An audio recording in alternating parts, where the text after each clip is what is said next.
What's up, everybody? It's getting to be a little bit too cold out to be digging with the ground freezing up. So instead, we're going to reminisce about some of the better things we found over the last year. And the stuff in this video is some of the oldest, most interesting material I have ever found in the Northeast. I think you're going to love it. Check it out. All right, I got a good signal down under these roots. Right there. It's 50-50. It's either a brass shoddy or a trade item. That's all there is here. I mean, occasional other household junk, but you gotta dig very carefully because these trade things are ancient. You don't want to damage it. I try to use my hands as much as possible. And I don't dig with the pinpointer because you're just liable to, should be right here. Where is it? Huh. Right under the elbow of this root. Huh. Oh, it's gonna be, it's a piece of trade brass. Question is, will it be a point? You see it? Looks triangular. Right there. Can hardly see it. Looks good. Looks good. Oh yeah, there it is. Look at that. Amazing. Amazing. Now, if you don't dig that carefully, you shatter it. Oh, man. Think about the history of that. Oh, that is sweet. Okay. Something here. It has kind of a unusual signal. It's not very defined. It's kind of rounded on the ends, so I don't know. Oh, look at that. Look at that. Look at that. That is gorgeous. It's got one longer barb. That is neat. Amazing. I knew it was a little irregular. I could tell from the signal it was a little odd shapen. Amazing. Wow. Here's the scale of it in my hand. Oh, man. That is a thing of beauty. Look at that. Wow. Look what he just dug. I'm pumped about Oh, that. man. Look at this. Yeah. That's huge too. That's the biggest one, I think. Yeah, Oh, that's man. like 2 inches long.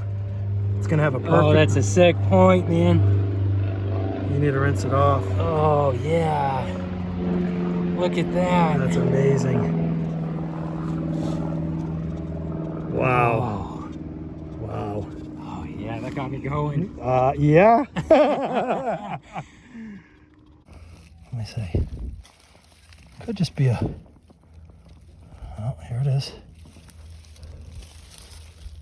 What in the world is this? Wow.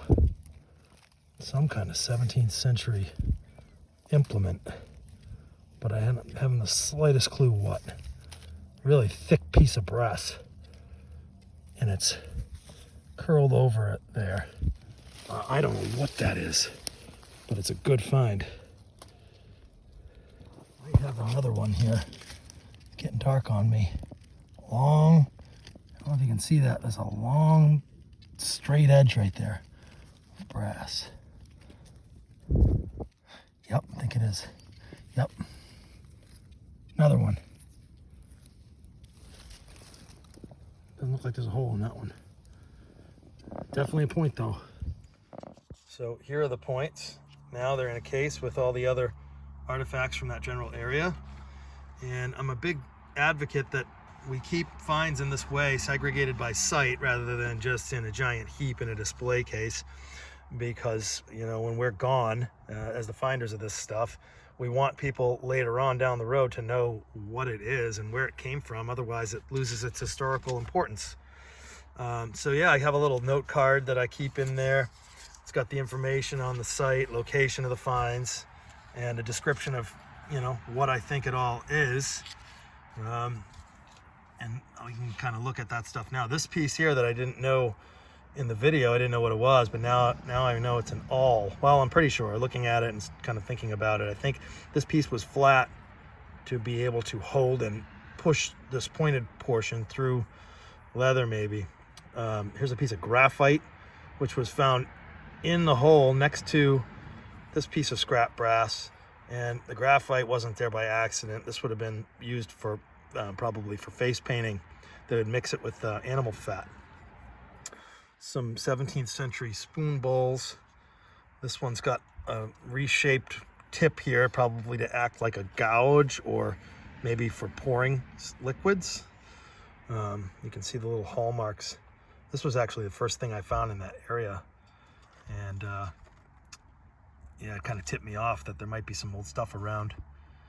Here's what I think is a brass bead. It's not sharp, so it's just kind of a hollow tube. This looks like a piece of a trade bracelet, maybe, with these little engraved lines. And from what I understand, those would have been already done like that when traded to the natives. But yeah, kettle ears. I don't know if I've already mentioned those. Musket balls, you can't avoid those. But yeah, anyways, oh, and this looks like possibly some calcified leather that was in along with this point, which still has the wood inside, which is pretty neat. But really significant finds to find this much in one general area. Well, it must have been a very active area during the 17th century. So keep all your finds by sight, please. It's not only does it, it's respectful to the historical importance of the stuff, but also, if you're just thinking about money, the stuff is worth more if you have some context. If I threw one of these things in an auction with no explanation of what it was, it would probably sell for $5. But if you have it all together and you can say where it's from, I never think about money first, but for some people, if that's the only way I can motivate you to do it like this, you should still do it like this. History first, and monetary reasons, it also makes sense. Anyways, thanks for watching. Take it easy.